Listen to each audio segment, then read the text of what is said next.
Et tu fais quoi? Ah mais c'est bon, je l'ai juste jeté, ça va se décomposer. Mais non, ça va détruire la faune et la flore. Mais t'es sûr de toi? Oui, viens avec moi, on va voir au labo.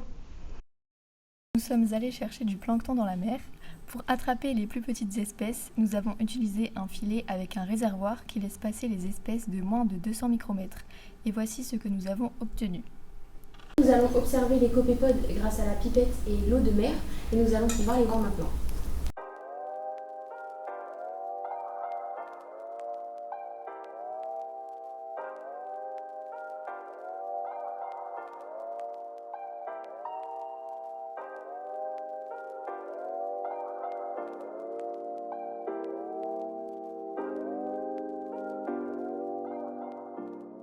Le plancton est un ensemble d'organismes aquatiques, généralement microscopiques ou de petite taille, qui dérivent au gré des courants.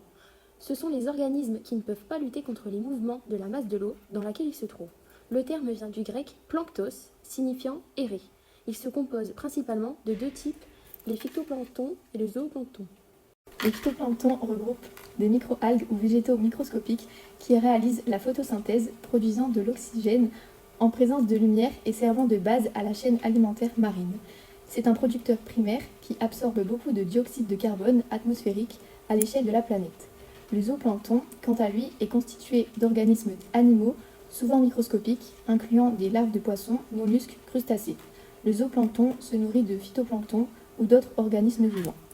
Nous nous sommes intéressés aux organismes zooplanctoniques locaux que sont d'une part les copépodes, tels que Temora longicorni, que nous avons pu facilement observer, mais aussi de nombreuses larves, comme les larves cirripèdes. Cette planche montre les principales espèces rencontrées en Manche orientale.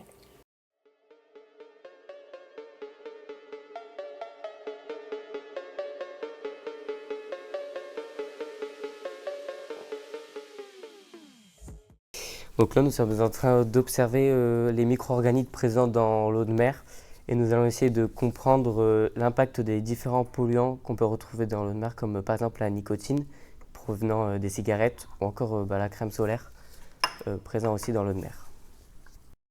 Étudier les mouvements des copépodes ainsi que les effets de la nicotine sur ceux-ci, nous avons construit un ensemble de conditions expérimentales dans lesquelles nous mettrons en contact des copépodes à une gamme de concentration de nicotine allant de 10 à 1000 microgrammes par litre.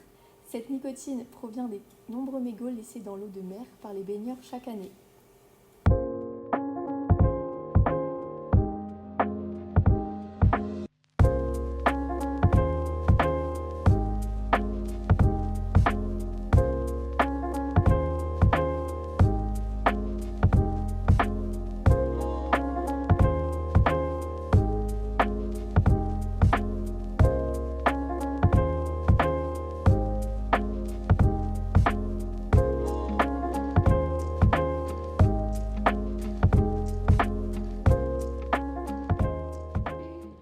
Sur ces images, nous pouvons voir que la nicotine semble affecter les mouvements des organismes planctoniques.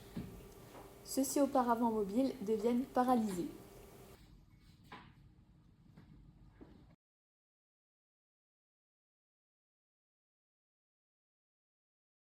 Nous nous sommes également intéressés à l'effet de la crème solaire sur le plancton. En se baignant, une partie de la crème solaire passe de la peau à l'eau de mer.